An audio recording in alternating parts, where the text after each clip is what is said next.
বিদেশে যেতে হয়রানি, এজেন্সির প্রতারণার কারণে সেখানে অবৈধ হয়।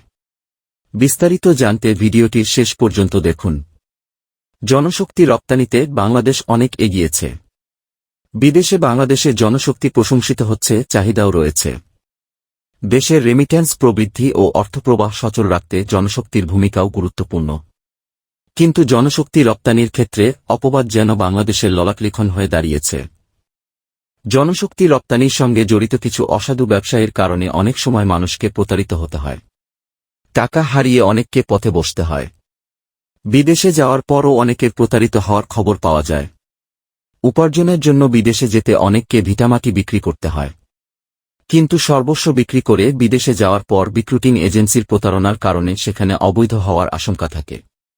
এমন কিছু প্রতারণার ঘটনা নিয়ে পত্রিকান্তরে প্রকাশিত খবরে বলা হয়েছে, একটি রিক্রুটিং এজেন্সি ফিনল্যান্ডে পাঠানোর নামে ধোঁকা দিয়েছে। ভুক্তভোগীরা প্রবাসী কল্যাণ ও বৈদেশিক কর্মসংস্থান মন্ত্রণালয় বরাবর আলাদা লিখিত অভিযোগ করেছেন। অভিযোগপত্রে ভুক্তভোগীরা জানিয়েছেন, ফিনল্যান্ডে পাঠানোর নামে ওই রিক্রুটিং এজেন্সি অন্তত 100 জনের সঙ্গে একই প্রতারণা করেছে।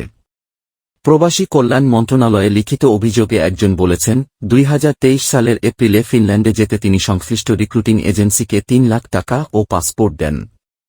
প্রতি মাসে 2 লাখ টাকার বেশি বেতনে চাকরি দেওয়ার কথা বলে এই টাকা নেয় তারা। ফিনল্যান্ডে পাঠাতে এজেন্সি 8 মাস সময় চায়। সাক্ষাৎকারের জন্য নয়াদিল্লিতে ফিনল্যান্ড দূতাবাসে তাকে পাঠাতে তারা 10,000 টাকার চুক্তি করে। পরে 25,000 টাকা দাবি করে। এই টাকা দিতে অপারগতার কথা জানান তিনি। এখন তিনি এই রিক্রুটিং এজেন্সির কাছে সব টাকা ফেরত চাইছেন, এজেন্সি টাকা ফেরত দিচ্ছে না। এমনকি তারা যোগাযোগও করছে না। আরেক অভিযোগকারী জানিয়েছেন, 2022 সালের ডিসেম্বরে ফিনল্যান্ডে যেতে ওই এজেন্সিকে 3 লাখ টাকা ও পাসপোর্ট দেন। এজেন্সি তাকে ফিনল্যান্ডে পাঠাতে 1 বছর সময় নেয়। এর মধ্যে ভারতে যেতে তারা 8,000 করে 2 বারে 16,000 টাকা নিয়েছে। ভারত থেকে আসার পর এজেন্সিটি আরও 6 মাস সময় নেয়, কিন্তু প্রায় 1.5 বছর পার হওয়ার পরও তার ফিনল্যান্ডে যাওয়া হয়নি। কেরানীগঞ্জের 2 ভাই 5 লাখ টাকা করে দিয়েছিলেন, কিন্তু ফিনল্যান্ডে যেতে পারেননি তারা। একই উপজেলার 3 নারীর কাছ থেকেও টাকা নিয়েছে ওই রিক্রুটিং এজেন্সি। ফিনল্যান্ডে পাঠাতে কারো কাছে 3 মাস, কারো কাছে 6 মাস, আবার কারো কাছে 1 বছর সময় নিয়েছেন ওই রিক্রুটিং এজেন্সির মালিক, কিন্তু নির্দিষ্ট সময় পেরিয়ে গেলেও কাউকে ফিনল্যান্ডে পাঠায়নি ওই এজেন্সি। ফিনল্যান্ডে যেতে ইচ্ছুক ব্যক্তিরা টাকা ফেরত চাইছেন, কিন্তু এজেন্সি নানা টালবাহানায় তাদের ঘোরাচ্ছে। ওদিকে বিদেশে কর্মী নিয়োগের ক্ষেত্রে কিছু রিক্রুটিং এজেন্সির বিরুদ্ধে বাংলাদেশ জনশক্তি কর্মসংস্থান ও প্রশিক্ষণ ব্যুরোর বিএমইটি ভুয়া স্মার্ট কার্ড ব্যবহারের অভিযোগ উঠেছে। এতে বিদেশে যেতে না পেরে দুর্ভোগ পোহাতে হচ্ছে কর্মীদের। দীর্ঘকাল ধরেই বিদেশ গমনেচ্ছু সাধারণ মানুষ প্রতারকদের দ্বারা হয়রানির শিকার হচ্ছে।